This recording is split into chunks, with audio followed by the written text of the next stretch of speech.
Hey everyone, Vancouver Radio, whoop! Episode number 103.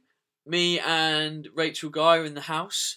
I feel like I should be a DJ or something, Rachel. We're in the house, we're dropping some tunes, but we're not. There's no music today. No, not today. Do you remember that one that we did a couple of months ago now where we had the Top Gun theme song and we sang on the podcast and it was horrific. We should, actually, when we come on the show every week, we should bring a song on that describes our mood at that particular time. Yes, That's a good idea. We'll try and remember to do that next time. I think that would be funny. Okay, yeah, that would be good. And I was listening, actually having to listen back to one of the podcasts, and that particular introduction came on. And I was thinking to myself, first of all, I was out in public walking, and I burst out laughing, listening to what idiots we are. And I thought to myself, I wonder if anybody else finds us funny, or if it's just you and I who laugh at our own jokes. To be honest, does it matter? No, well, we have a really good time doing it, so I'm not sure it does matter. But we have a really good hour and a half conversation, so it's like talking to my best friend for an hour. It's fine. Yeah, we have a good time. It's fine with me. Although, okay. I'll be honest, I'm feeling good today. The last 6 days haven't been very good. I will now sympathise with anyone that has had bad back pain, because I don't know, kind of trapped a nerve in my SI joint, and I literally haven't been able to walk for 5 days.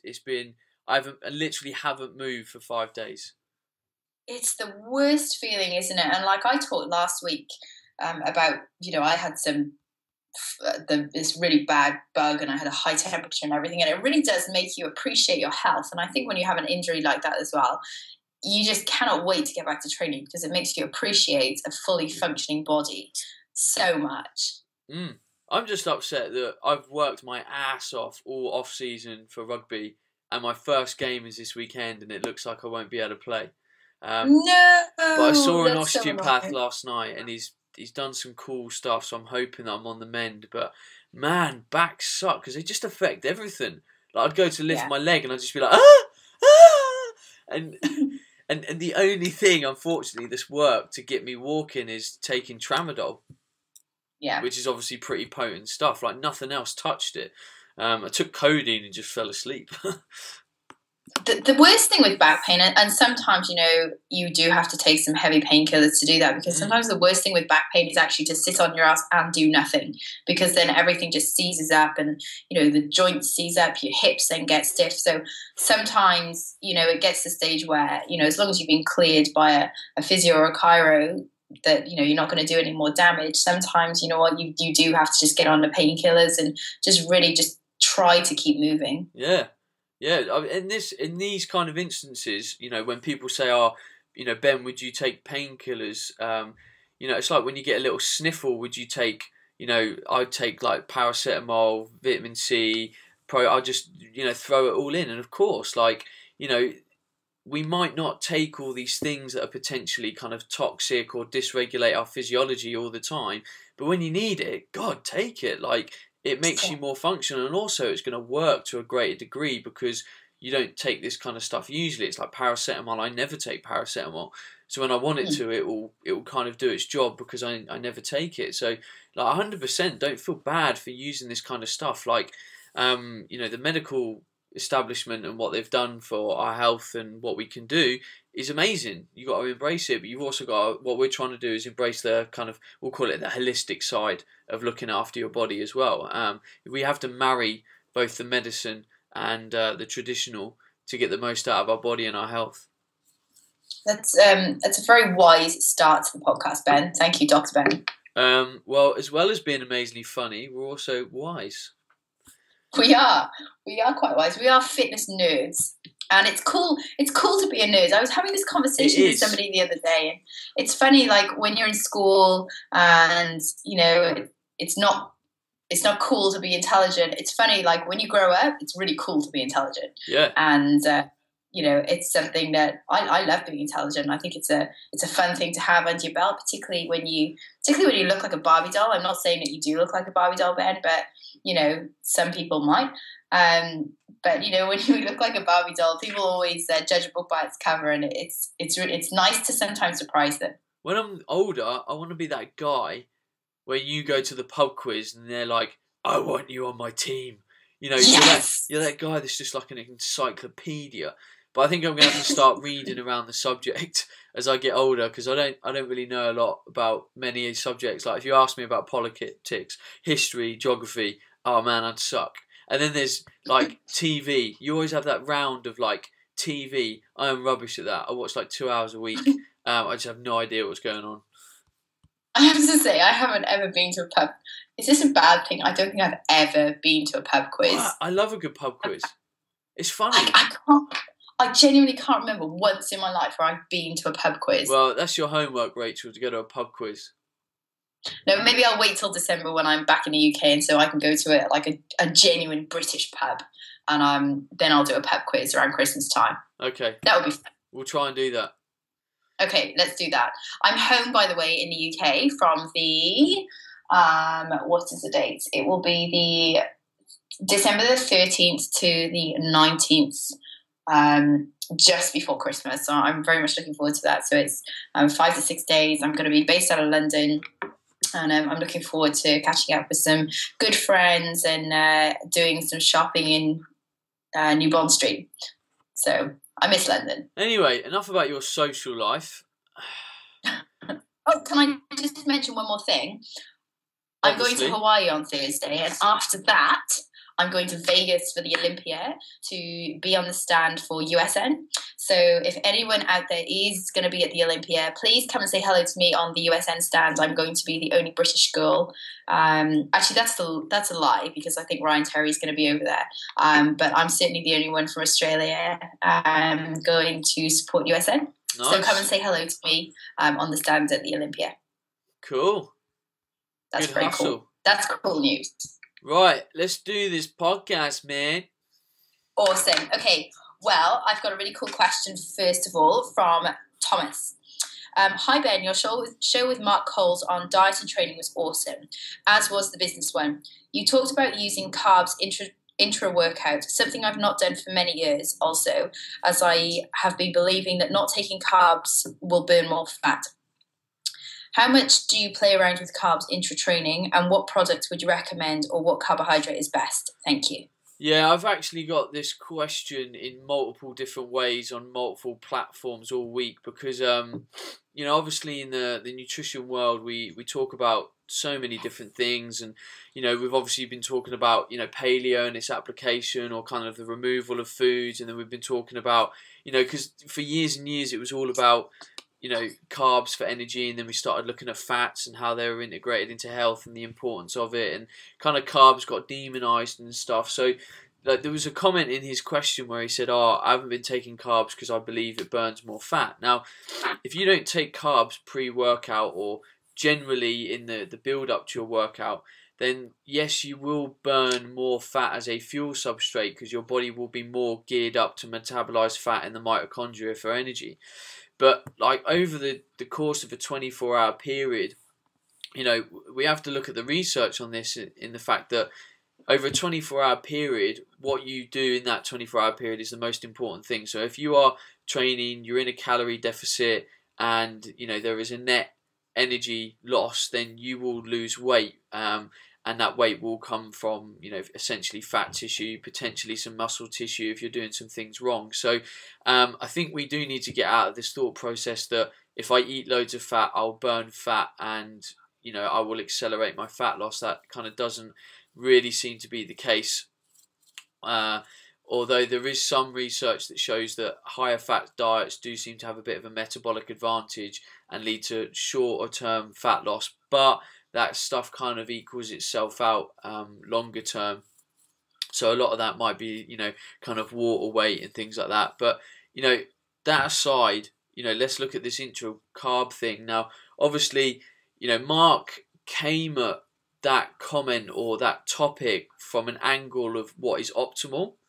And, that's probably the most important point of this conversation, or a lot of the things we talk about on the podcast, is we need to discuss what is optimal for the environment and the individual. Now, what is optimal a lot of the time around the workout is optimizing the workout. So if we can do anything that makes you work harder in the gym, then bam, we should do it. Like if I can make you squat 2, 3, 4 reps more, or with 10 kilo extra weight, that is going to be a greater stimulus, training stimulus, which should in theory lead to greater results, greater metabolic output, slight potential more bump in metabolism, obviously better progress over a period of time. So bringing carbohydrates into the mix, and maybe even protein or amino acids, can be intelligent, and obviously factoring that into your caloric equation for the day could be important. So will we see any kind of direct gain from bringing carbs or proteins into the workout at that particular time? I would say no. But over a net 24-hour period or an ongoing period, would you see gains by bringing nutrition into the workout? Probably yes, because you're actually providing a raw fuel substrate when the body really needs it. If you bring carbs into the workout window as well, you also suppress cortisol to quite a large degree, so you're also reducing the stressful effect of exercise, which can be quite problematic for some kind of people.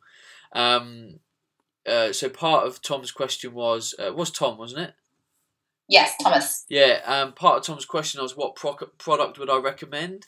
There's probably two routes, to be honest. One route would be everyone knows I'm a big fan of genetic supplements. I work with them very closely. They're an incredibly good brand and extremely high quality products. They do a product called Sustain. Now, in the past, I've added a simple carbohydrate to Sustain, but we're now starting to see that is this very fast-acting carbohydrate potentially problematic with how quickly it will affect your blood glucose levels, so actually maintaining a solid blood glucose level. I don't often take carbs intra-workout because I find, I don't really know how to describe it, but they just dysregulate my energy. I don't feel that my energy is even. And that's a lot of the time why I don't tend to use it. The only time I use it is in a rugby game. Now in weight training, I've only just started playing around with this because really it's a new kind of carb source, and that's cyclic dextrin, which has kind of been talked about in America for probably about a good year or two, and they've been using it over there, especially with some of the sort of the Biotest brand and stuff. And Genetic have just brought out a product called Workout Food. Now, I've literally only just started using this. I've used it once, but I've screwed my back up, so I'm not training at the moment. And so really I'll report back. But if you look at the kind of research data, how this product is made up, we can make a huge argument for how valuable this product would be. As an advancement to something like Sustain, which is branched chain amino acids, lactate buffering agents, and then adding a carb source. So this product, Workout Food, has Pepto Pro. So a very fast-acting form of protein, which we know is very, very beneficial. Optimizing we'll call it the anabolic environment. You've got cyclic dextrin. Then we've got things that are increasing blood flow. You've got leucine in there as well to make sure it's got a high leucine content. You've got tyrosine. You've got citrulline malate. You've got mineral compounds, which are very important for muscular contraction. So straight away you can look at that product and go, man, that's actually a pretty impressive formula when we look at what might be required to function optimally from a muscle perspective intra-training. So that's called Workout Food. Obviously, I'm going to report back on my personal use of that. I can't, give it the super thumbs up at the moment. But you can check that out at geneticsupplements.co.uk. It's called Workout Food. Also, check out Sustain. I think it's a very good product. It's something I use all the time at the moment. Carbs into a workout from an optimal perspective. Why not? I think it's the same thing. I use them with some clients, not with others. I go through phases of using carbs during my training. I actually use Vitago, and that's one that actually sits well in my stomach. And that's another thing, particularly with IBS, being very careful. What you take. Vitago sits okay in my tummy, and bear in mind that for a female, I only have one scoop, which I believe is about 35 grams. during training. And I tend to do that when I'm going through something like giant sets. I'm doing giant set legs, or I've got a giant set program or something that's like really high volume. Yeah, nice. And I'm also looking to put on a little bit of size as well. So I'm actually, I will be going my next phase of training. I'm looking to continue to grow my delts, and my glutes have actually horribly shrunk since I tore my hamstring in March. So stop it. Boo, don't do violins and everything. It's terrible. I've lost a couple of inches off my glutes. So yeah, seriously, a couple of inches. So I'm looking at like my next phase of training now when I come back from Vegas. I'm really going to be working hard on bringing my glutes back up and also my delts as well. So, you know, I'm definitely going to be looking at bringing a good old Vitago back into my training sessions. And yeah, you know, it's one of those things. It's a personal preference. Sometimes I use them, sometimes I don't. I go through phases. Yeah, you made a great point. Is you've definitely got to look at the training stimulus that you are providing this for. Like, if your training is probably, you know, 6 reps less per set, I would say that your need for carbohydrates into training is just non-existent. You're not really pushing the glycolytic boundary of that training session. As soon as you start to hit higher reps, you start supersetting, you start giant setting, you start throwing in conditioning, you now start to put a very glycolytic, huge glycolytic component to your training. So providing for that would be, you know, very beneficial. So you have to look at your training. You can't just blindly look at a supplement and say, oh, you know, I'll take it, I'll throw some fuel in. Like, if you're doing a 5x5 program, no, it's like the funniest thing when I've been and watched some strongman events in the past, because Rich Senewold, my right hand man, he competes in strongman. I've gone to watch him before, and these guys are doing events that are lasting like 30 seconds and eating like half a bag of Haribo before and after they go up, and I'm like, boys, you are not even tapping into one of them sweets. Like, put down the cake, and pick up a carrot, because you know you don't have that kind of fueling needs, because we're just not exercising for long enough. Exactly.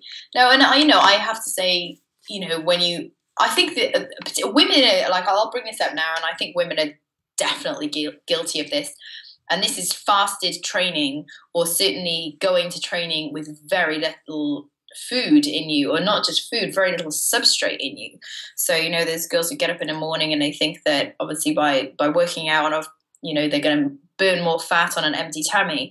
And actually, again, if we look at the whole big picture, that couldn't be further from the truth, because at least, I say to my girls, at least try to get a protein shake in you, maybe some coconut oil, you know, and a double espresso. Just get something in you to try and fuel you through a workout. I mean, I'm guilty of training fasted this morning. Well, actually, that's a lie. I had a coffee with a little bit of cream in it, and then I went straight to training. I was intending on drinking a protein shake when I was in the car. I got in the car, forgot my shake. Very annoying. Anyway, I just had no energy and I felt like death. And I was thinking, how can people do this fasted training stuff? You just can't push. You can't, you know, and your head isn't there and your head isn't in the game. So, you know, women in particular, make sure that you eat something before you train. Yeah, I think, especially with me, fasted training, I love fasted training if I'm doing strength work. If I'm doing like 6 reps or less, I just feel strong, I feel clean, I feel that my energy metabolism is really good. As soon as I start doing anything more high rep, you know, a bit more conditioning based, like we said again, maybe some supersets, giant sets, no way. Like, I want a raw fuel substrate in there. I want to support my training to a greater degree. So as with all these conversations, you know, the answer that we're given and the kind of environments that we're showing you is it depends. Like, all these theories match on to the environment that you're trying to create or stimulate your individual physiology. We're not saying fasted training is bad, but it has its applications. It will work for some, it won't work for others. So, you know, please bear this in mind. And I think being 103 episodes in now, people are really starting to get this, you know, with the information that we've been consistently putting out. Yeah, awesome. Okay, next question. Yeah, let's do it. This question is from Polly. Hi, Ben and Rachel. Firstly, I'd like to say that, Ben, it was great to meet your body power in May. Even though you were overwhelmed by folk wanting your attention, you still took the time to say hi and pose for a photo. Nice one. It's guys like you both who I find truly inspiring on a daily basis. And sometimes when I'm feeling a bit low, I'll read a Twitter post or listen to a podcast, and that will inspire me for the rest of the day. This is coming from somebody who is highly motivated on a daily basis. But hey, we all have low days and low energy now and again. Also, I have to say that the word is spreading of you guys, because a year ago, hardly anyone I talked to was familiar with you. And now you're all over the place, so keep up fantastic work. My question to you both today was sparked off by your latest Are We All Zombies Twitter post. I think my boyfriend has adrenal fatigue. He has all of the common symptoms like permanent exhaustion, waking up knackered, craving salty foods, no energy, etc., and has been experiencing this for about 4 months. The doctor thought it was a mild depression, but I know this is not the case, as he's not that way inclined. Rather than taking antidepressants, I think this can be sorted out, or at least helped, by a diet, nutrition, and maybe some supplements, and possibly the right balance of exercise. I have taken him off any sort of stimulants, so he's only drinking decaf coffee and very little alcohol. I'm also trying to balance out his diet with low GI carbs, mostly proteins and fats, so that at least there are no major insulin spikes throughout the day. Can you please advise on a course of action you would take to reverse the damage, as it's affecting everything in his life, and he's also now struggling at work with a very stressful and demanding job with long working hours. Also, despite very low energy levels, please can you advise on what type of exercise you think would have the most benefits, as surely endorphins would be helpful in this situation. He used to play a lot of footy and go to the gym on a regular basis, but is now just too tired. I'm sure that this is something that commonly affects people and without even realising it, and I'm keen to prove that this can be solved without drugs. I really hope you can help. Many thanks, Polly. Good question. Question. It wasn't a Twitter post, it was a video I posted, and obviously I posted it on Twitter, so if anyone wanted to look at that, I think the video title is Are We All Zombies? It's got a picture of me and a zombie on the front. And I basically talked about how everyone goes around every day feeling like a zombie, like they're tired, they're fatigued, they're just never on top of their game. And we're now starting to think that this is normal. Like, it's normal that everyone is feeling like crap all the time, and it's not normal. Like, I rarely feel tired if I'm on top of everything. And for me, feeling tired would not be the norm.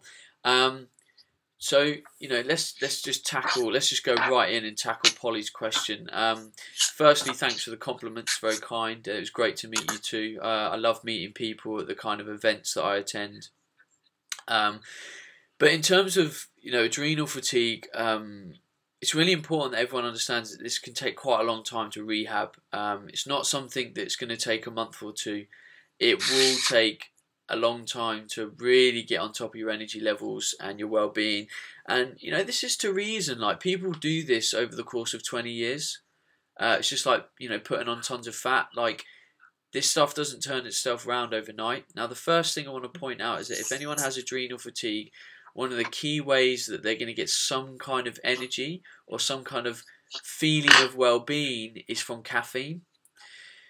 And it's important not to cut out caffeine completely straight away, because your energy will just go through the floor. It's one of the key ways that you're producing cortisol and adrenaline. So I would always keep the first thing in the morning cup of coffee, because that's the only way someone's going to feel normal. And I'd leave that in for like a month or two while you're trying to get on top of the other areas of your life. So stress, emotional input, job, that kind of thing. And then I would reduce the caffeine load at breakfast and then come off of it completely. And then I would bring in licorice extract, and that would help prolong cortisol in the bloodstream in the morning. And then from there, it's all about reducing all the stressors. Now, you're talking about training. You know, for example, your boyfriend doing a training session that's got a lot of supersets, a lot of volume, then some conditioning, that would be non-ideal. He needs to do some kind of single set, pretty low stress, just putting his muscles through the groove, stimulating a bit of metabolic activity in the muscles, getting a bit stronger, and probably only really doing that 3 days a week, like a Monday, Wednesday, Friday, doing lots of walking, hopefully a bit of like some kind of stretching, some kind of yoga, some kind of just something that relaxes you, engages you in a process where you're in a, we'll call it a holistic and helpful and meditative environment. And unfortunately, that is just going to have to be played out for a while.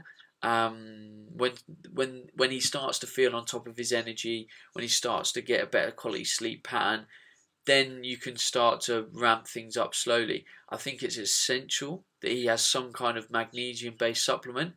Getting him to use some Epsom salt baths, or getting him to use some of my recovery spray post-workout, because stress is magnesium depleting, and then having low stores of magnesium is also stress inducing. So it works in quite a catch-22 catabolic way. Definitely have fish oils in there, making sure his diet is high in nutrition, making sure he's got zinc in there as well in terms of supporting the male hormonal cycle. And for now, that's probably about it. And unfortunately, it's just going to take some time. Oh, and I'd probably use some adaptogens, like some Rhodiola rosea, some ashwagandha, something like that, which you can get off many of the sort of well, you can get that. Actually, I designed a supplement. What am I saying? Genetic supplements do one called CNS Recovery, and it's awesome.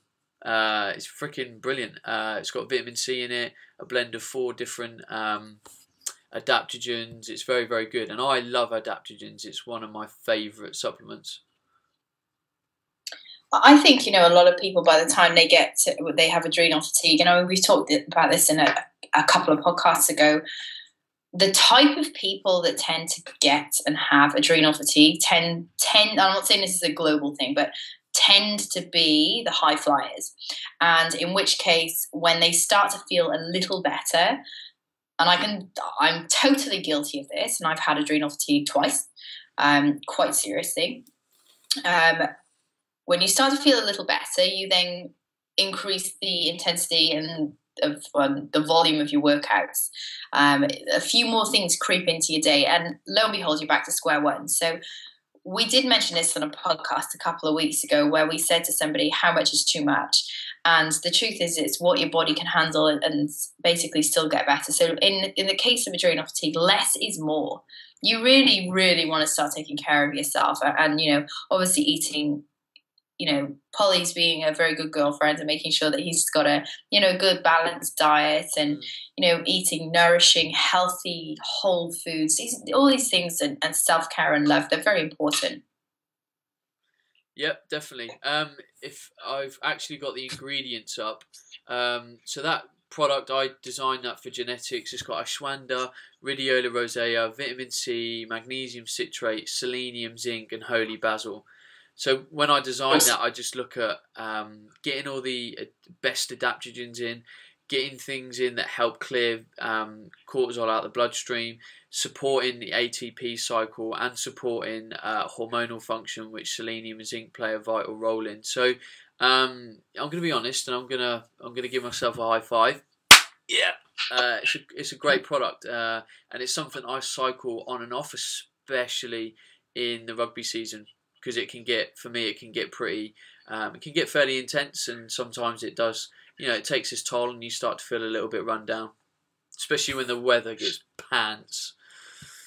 Actually, it's one thing I don't miss about the UK is the British weather. Yeah. Yeah, actually, you know what? Australia. I digress, but over the past 2.5 to 3 weeks, the weather here in Sydney has been absolutely shocking. Good. Like raining every day. Good. Miserable. Good. But it's beautiful and sunny today, so I can't complain. Anyway, back on track. On track. Is that all we have to say on adrenal fatigue? Because I think that was covered quite thoroughly. Yeah, I think for the purpose of that question, yeah, it was. Awesome. Cool. This question is from Sean. Dear Ben, first of all, you and your content is truly inspirational. Enough said. I'm 23 and just about to enter the industry as a personal trainer, and listening to your business advice and nutritional know-how is priceless. Episode 91 particularly struck a nerve in a positive way. When I should be progressing through my coursework and research, I often find myself bogged down with hundreds of ideas flooding through my mind.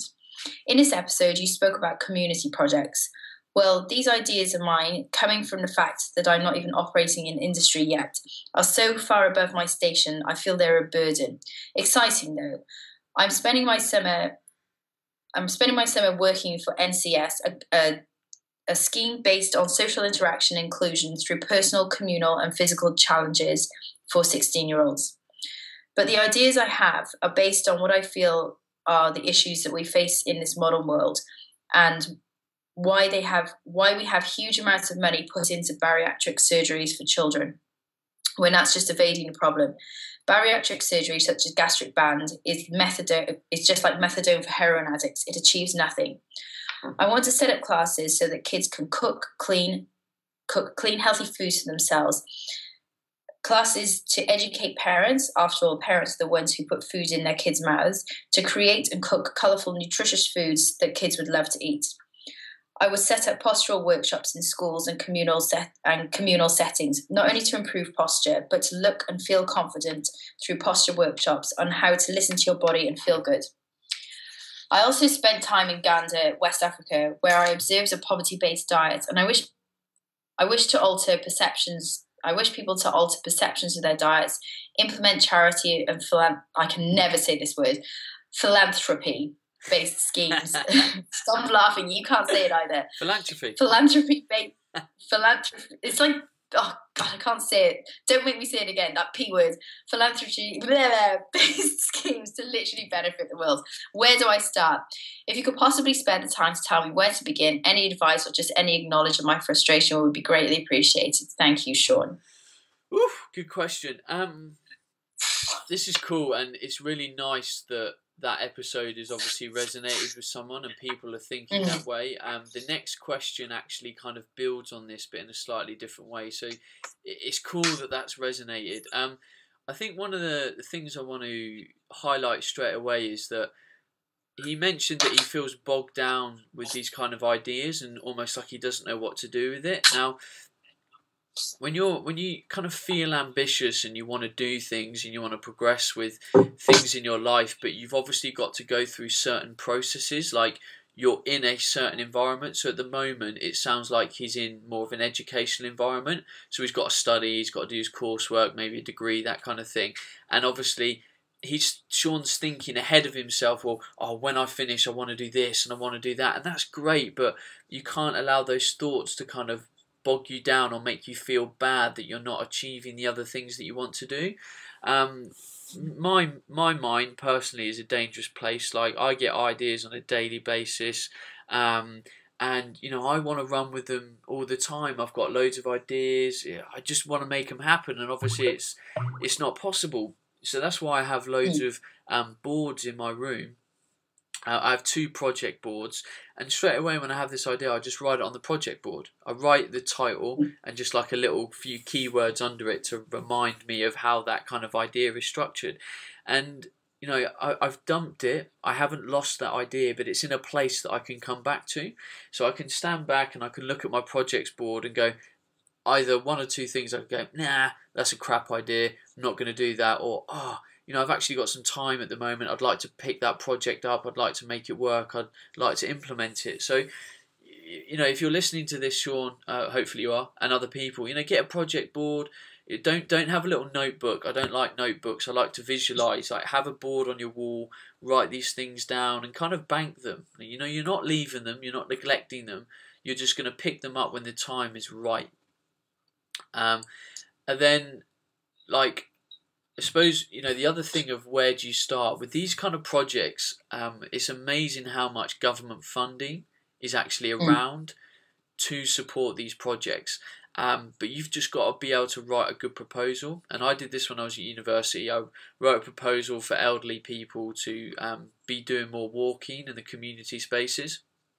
And I wrote a proposal and we took it to the council, and you basically, have a couple of page documents, how it's going to affect the people, what it would cost, the resources that it would cost, the training that those resources might have to go through if they needed extra training, and you just pitch it to these people. You try and get funding, and you'd be amazed at how much funding is around for these projects. It's just not enough people are doing it and talking to the right people. And a lot of the time it is contacts, like it is having these kind of people to call upon. So this is when you need to pick up the phone to the council and say, look, I don't really know who to call, but can you help me find this person, or the person that's in charge of funding at curriculum primary school level or whatever. And that's really where you need to start. So obviously you need to find time to build your project, build the proposal, take the proposal to people that can make it happen, or if you're doing it on your own, find some funding and find the path to make it happen, and then just grab it by the balls. And remember that you're probably going to have to maintain a full-time or at least a part-time job while you get these things up and running, as we all do. You know, I had to carry on being a personal trainer while I worked on all the stuff that I was trying to do online and other stuff, and that's just the way that it will have to go. Well, I agree. You know, I've been working as obviously as a personal trainer now for many years, but at the same time I've had other projects on the side, and it's only really been in the past 2 to 3 months that I've been fully online. And these things don't just happen overnight. They take years and years and years sometimes to come to fruition. So you've really got to pick. I would certainly say don't pick too many things. You know, find your core of what your passion is, and then find something else that's going to make you money whilst you work on your passion. So you know that, and eventually you will be able to make money from your passion, whatever that is. But you know, you do still have to live as well. So yeah, it's hard work, but do it. Always pays off. I like it. Some of his ideas are great. Absolutely. And this next question is a little bit similar. You ready to go on to this next question, because it's kind of similar? Yeah. We'll read it anyway, because it's a nice question, and we'll probably expand in a different way. If not, we'll just read his question. Okay, boss. You like that, don't you? You call you boss. Doesn't happen very often. Okay, this question is from Ben. Hi, Ben. Loving the podcast, and I really appreciate the time that you take to get the content across. I'm a PE teacher, and I've just listened to episode 91. I feel that I'm in a position of responsibility to deliver what I'm learning from listening to you and researching my passion, which is nutrition and lifestyle fitness. We have a gym which is kitted out with dumbbells, plates, a squat rack, barbells, Olympic bumper plates, broomsticks, and what I believe are extremely important to correcting and strengthening core and posture, which are resistance bands. I'm planning to deliver an S&C unit in our curriculum to integrate band work and squat patterns into lessons and introductions and throughout sports clubs. Before I continue, what are your thoughts towards health and safety restrictions which prevent students from up to year 10 from using resistance training methods? Is there any research which supports this, or would help me go into the head and trying to loosen the restrictions? I believe one of the major difficulties is defeating the myth of resistance equals bulk in girls' attitudes, and also that most of the students at the moment don't believe that this is an important part, is not as important as playing a game. My biggest bugbear is kids asking, can we just play a game, and ignoring the importance of fully preparing for such an abrasive sport. We have a strong base and not a strong core. It is a worry that the majority of students aged 11 to 17 cannot do a pull-up, cannot do a press-up on their feet, and they cannot squat. Too much emphasis is placed on academic progress and treating students as data on a spreadsheet, rather than physical and emotional beings, and whom need physical and emotional attention and commitment by way of positive nutrition in a fitness environment. It is a culture that needs to change, and my department will endeavour to see it through and know that we have a long journey. The main difficulty is that as a department we must deliver a variety of activities with lessons that do not last longer than 6 lessons. We will look to be developing programs to compromise and help change the culture, but would appreciate any strategies you think could work. All the best, Nick. This kind of covered it from a different angle, and obviously what this question is really looking at is the kind of restrictions that we come up against as a result of trying to make these things happen. So the thing is, a lot of these problems that people bring up are built on old dogma. So for example, if you might talk about your head of department or the head of school and you're proposing some of these things to the head, and they say, well, it's going to injure the kids, it's going to make them bulky, it's going to do anything like this, and they're like, show me the research that says that this isn't going to happen with these kids, you've also got a very good counter argument to say, well, show me the research that does. Because we're not actually asking that question, and there isn't any research that does. It's not, weight training and coordination of movement is a very, very, very safe discipline. Like if you go out and play football, if you go out and play handball, if you go out and play dodgeball, rugby, you will get way more injuries than getting loads of people in a weight room squatting properly with supervision and doing these kind of movements. It's actually very, very low risk. So if you're standing in front of someone and they're like, oh, we're going to make the kids big and bulky, you can say, hang on a minute, that has never been shown. Like, show me the research that I'm going to turn a kid into a Hulk by making them do a couple of squats in the gym. I'm going to make them stronger. I'm going to make them more coordinated. I'm going to make them more adaptable to their environment.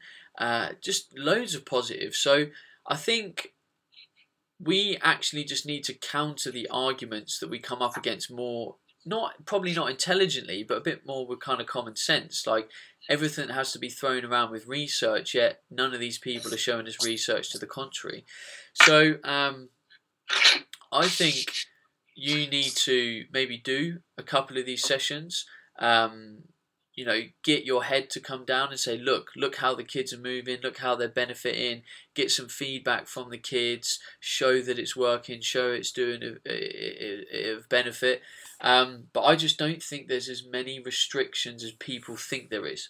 We're allowing people to stop us at the first roadblock, which is, it's going to make the kids X, Y, and Z, when really they haven't done anything to prove that roadblock. It's a funny thing working in schools as well. One of the boys who works for me is a PE teacher, and it's they've got fully equipped gyms with the most amazing, particularly in private schools, they've got amazing facilities. Yet then the heads of department are, but it's dangerous. Well, if you think it's really that dangerous, then why have you bought all these dumbbells and racks and everything? Like, what are they doing here? Yeah. So it's a really double-edged sword, and I think it takes a very well-educated teacher to really put a proposal together, be very clear and confident in what you're saying, and really just keep pushing through. I think the biggest bit of research that people can bring to the table to support these kind of things, especially around weight training, is that it decreases injury risk. Like if you have kids out on the sports field, if you have them doing squats, presses, deadlifts, whatever, weight-based movements, you decrease their risk of injury. And I think any school would want to do that, reduce its burden on the medical department, the amount of letters that are going home saying, Johnny sprained his ankle today in football. And there's a huge benefit in injury prevention and coordination. Absolutely. I agree. Right. Question 4. Question 4. This is from John. Hi, Ben and Rachel. I found your podcast a couple of months ago and I've caught up with most of them. I've re-listened to a couple such as carb backloading to try and cement some of the knowledge in there. I'm 184 centimeters, 92 kilos with a low 20s body fat percentage, using the scales in my local boots to try and figure it out. So it's not at all that accurate and varies from 20 to 23% week to week. I'm working towards a general transformation. I want to get to 15% body fat and add a reasonable amount of muscle, although I don't want to look like Arnie. I don't want to be an Arnie lookalike, but to have more of an athletic physique. My main sport or enjoyment is mountain biking, so I also do some road riding and running. Not that I love running, but it's a killer cardio session. In the last couple of months, I've been following an exercise plan from Bike James. That's at bikejames.com, Ultimate MTB workouts. We'll put the link in the description, which is aimed directly at mountain bikers. It focuses on weighted movements such as dumbbells and kettlebells, lots of squats and deadlifts, etc. I do this twice a week. I normally think of these as my full body workout days. I will put 1, occasionally 2 interval training sessions in a week, either on a treadmill or exercise bike. They are normally 20 to 30 minutes with a few minutes of warm-up, then 1 minute on and 1 minute dead slow. I try to ride my mountain bike once or twice a week, which is normally around 2 hours at a time. I will put on a heavier weight session in as well, often legs midweek, as long as my energy levels will take it. Every 4th week is a reset week where I will knock it back down a lot. During winter and the off season, I plan to switch to heavier weights more, keeping a high intensity session every week and a couple of steady state base training runs or rides, working up to 4 hours a time by February to March 2015. We'll then switch back to more of a full body movement, higher intensity and real rise once the weather becomes a little less shit. I have 3 main goals: lose body fat and get to around a 15% body fat area, gain some muscle, increase my power and endurance for mountain biking and running. I have found that I feel less hungry during the day if I reduce my carbs earlier in the day and try to keep them to the evening. I am having roughly 130 to 180 grams of carbs, 150 grams of protein, and 60 to 80 grams of fat, with the larger amount of carbs in the evening. I've been following this for around 6 months now, and I have lost a stone. It has started to level off a bit, but I seem to keep building more muscle recently. The recent podcast with reverse dieting sounds like a sensible plan for my off season to try and get my carbs back up without putting on much unwanted weight. I take 20 grams of protein, whey protein 80 concentrate, twice a day, and fish oils in the morning. I am a software developer, so sit on my rear end for most of the day, so need to take the time out for exercise. At the moment, I exercise at lunchtimes and I fit in the bike in the evening or on the weekend, so this may have to change in a couple of months to evening exercise. I have a bucket list of activities such as the South Downs Way in one day, which is 100 miles off-road with 10,000 foot off climbs, off-road coast-to-coast rat race, Land's End to John O'Groats, run a half and a full marathon, and give a triathlon a go, as well as some others. I need to get my endurance up for some of these, but I don't want to burn too much muscle whilst doing it. A lot of the advice that I've heard to date has been more focused around shorter durations of sessions. Do you have any advice on how to look after the body during these longer training sessions? Ways to avoid eating up muscle, recovery, differences in nutrition compared to weight training or shorter cardio sessions? Thanks for the info and helpful advice you provide, John. That was a long question. I know. Yeah. With a lot in it. Yeah. So I'm going to pick up some points here, there, and everywhere. For a start, you take whey protein at 20 grams per serving. I would put that up to at least 38 grams per serving, because you're not getting the ideal amount of protein per serving, because especially as you're using an 80% concentrate. So I would take at least about 38 grams of serving per time. The big thing for me is you've got an awful lot of goals kind of all over the place, if I'm honest, and I think you actually need to get a little bit more structured and a little bit more focused with your goals, as I think a lot of people do actually. Now, it's great that you want to do all these races and runs and that's awesome, right? But you also want to lose body fat, gain some muscle, and increase power endurance. So I think you should actually, your body fat now is around 20 to 23%. I think you should work to get down to about 11 to 12% if you kind of want to look good, fairly athletic, and just do that over the next 2 to 3 months. Just pick that as your goal. Right, I'm going to get the fat off, and then when I've got the fat off, I'll deal with everything else. And it's just the easiest way to go about it. If you get the fat off, you'll increase your endurance capacity anyway. You'll feel fitter, you'll feel lighter, everything else will be of benefit. Then when you reach that body weight, bring your calories slowly up again. Reach a level that you feel you're performing well at. So I'd recommend you watch my YouTube video, How to Increase Your Calorie Ceiling. And then just look at gaining muscle over time and then increasing your power and endurance.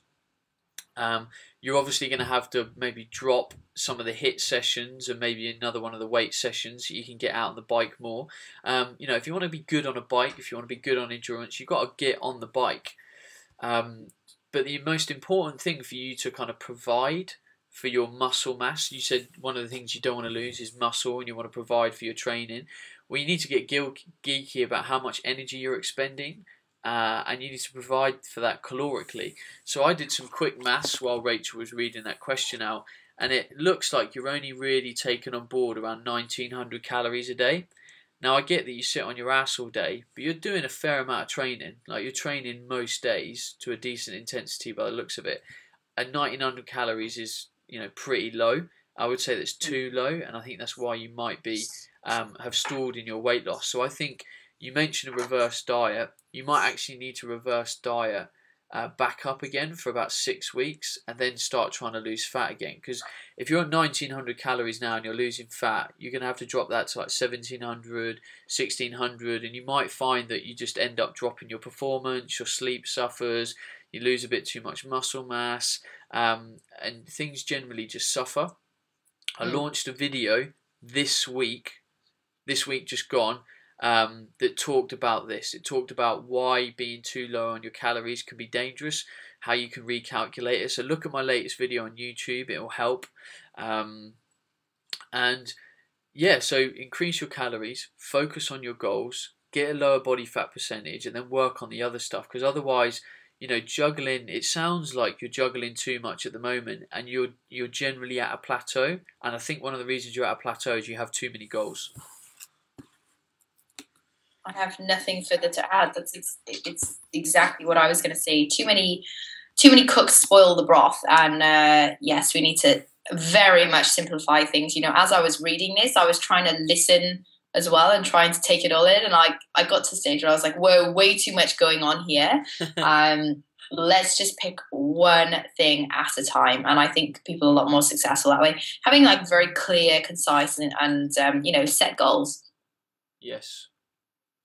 Awesome. Do we have time for one more? Yeah, let's do it. This is a short one. Yes. Okay. So this question is from Chris in Newcastle. Hi, Ben and Rachel. I apologise for the essay, but I really don't know where else to turn to. My question is regarding ME, which is myalgic. This is another one I can never say. Encephalomyelitis, also known as chronic fatigue. My brother is 14 years old, and my brother had pneumonia, which went misdiagnosed for 5 to 6 months. He has now had this for 2 years, and he's missed 18 months of school. He pretty much doesn't leave the house now due to being so tired. As a child that age, I'm quite concerned. Long story cut short, he has seen lots of specialist physios and psychologists, etc. But the consultant dealing with this hasn't even been looking into his diet. As a health conscious person myself, I've encouraged a whole food diet, but it is improving. But obviously, with the age of him, this makes it very difficult. So I've read about low histamine foods, amongst other things. So my question is other than a whole food diet, do you know of any specifics that we should be adding in or eliminating from his diet? Or if not, do you know of any other people or resources that could maybe help? There isn't a lot of nutritional info on this online and nowhere really to turn. Keep up the amazing work, Chris from Newcastle. Yes, my advice is relatively short, to be honest. We've talked about symptomology before, and if you don't know what's going on, you need to identify problematic foods, you need to strip the diet back, you need to rebuild the gut and the immune system, and you need to attack it in that fashion. Now, my advice isn't really any different in this environment. Now, I'm not going to sit here and say that I'm any kind of expert or I know how to treat ME. I don't. But what I do know is that if we reset all the body's most basic physiological functions and needs on a biochemical level, and we do this from a gut and immune system perspective, we do amazing things with the body. And seeing as you haven't really taken it down this route yet, you need to. Now, you've already said that moving to more of a whole foods diet has improved his symptoms. So we already know that diet is playing a factor. Now, I'll point you in the direction of a book. It's written by the same person. One is more in depth and one is more layman. There's a book called The Wahls Protocol, WAHLS. Now, the Wahls Protocol is all about a woman that beat MS. So granted, it's not ME, but we're kind of looking at a similar condition in terms of how it affects the autoimmune system. So she wrote a book, How I Beat Progressive MS Using Paleo Principles. So she basically stripped her diet right back and said, right, how do I feed the mitochondria of the body? How do I feed my most basic physiological function, which is to produce energy? And she did that, and she got herself out of a wheelchair and back to cycling with her kids and running around and that kind of thing. She also has a more in-depth version of the book, which is called Minding My Mitochondria, 2nd edition. How I overcame secondary progressive multiple sclerosis and how I got out of my wheelchair. So that's the more in-depth, geeky version. And there's also a TED talk that you can listen to, which is her talking. And I've mentioned it on the podcast before. And the TED talk is called Minding Your Mitochondria. It's one of the most inspirational nutrition videos you'll ever watch. It's amazing. So go and watch that. Go and buy the book. And you have nothing to lose but to apply these principles. Like, no one's looking at the diet, and no one is not going to benefit from stripping back the diet, working out anything that's problematic, and reintroducing foods to find out long term what is the problem. No one. And that's why I recommend it so much, because it's not like I'm recommending anything dangerous or medical. I'm just saying let food be thy cure, and let's find the cure via food. I just think it's really sad that, a 14-year-old has gone misdiagnosed with pneumonia for 2 years. He's lost 18 months worth of school, and no one's looked at his diet. That's shocking. It's shocking. That is medical negligence at the first degree. I think as a doctor, and I have plenty of friends who are very good doctors, and they'll all say that one of the first things that they look at is the client's nutrition, and that is, I think, is medical negligence. I really do. Anyway, It's very, very sad, but your food comes first, and the body's very good at healing itself, and let food be thy medicine. Yeah, it's totally true. So hopefully that helps. Go out and grab the book. It's a really valuable book, and in the future, please write back into the podcast. We'd love to know how this has helped, because obviously this is quite a biggie. If I'm honest, this is a big thing, and it's something that's ruling someone's life. So we'd love to know if any of the information we've provided is helped to such a degree. And that's the same for the podcast in general. If you've got a bit of success story, you want to share it with us, write into the show. Like, we like hearing about the change that we're helping people make. Otherwise, we assume this stuff's falling on deaf ears, which we know it's not. So feel free to write into the podcast. The podcast is bencoomber@gmail.com, and please put in the subject line podcast. That being said, if you've got a question for the podcast and you want it read out just like you've had it done today, then please submit a question in the same fashion. bencoomber@gmail.com, subject line podcast. Ask your question. Please don't make it overly long. Just give the gist of what we need to know, and try and be so succinct as possible. It helps us out with just delivering the information. So look, we've hoped you've enjoyed the show. There's been a huge variety of topics today. We've flitted all over the place. Rachel, thank you for being on the show. Thanks, Benny. If you want to find Rachel, you head over to athleticfox.com, or if you want to join Rachel's coaching program and have a bit more of a personal interaction with Rachel, then go to the athleticfoxblueprint.com. Is that correct? That's correct. That's yes, correct. You got it right this time. Well done. And if you want to see me in person, I will be on the 8th and 9th of November. I will be in Birmingham for the Body Type Nutrition Conference. So go to the Body Type Nutrition the Body Type Nutrition homepage and check out what is happening over the conference weekend with me and all the coaches. But if you've enjoyed the podcast, please do me the honour of leaving us a review if you haven't done already. Share it on Facebook, Twitter. Spread the word with your friends and family. It's the only way the show grows. And I will see you next week with Anna Sward, who will be doing a comeback show.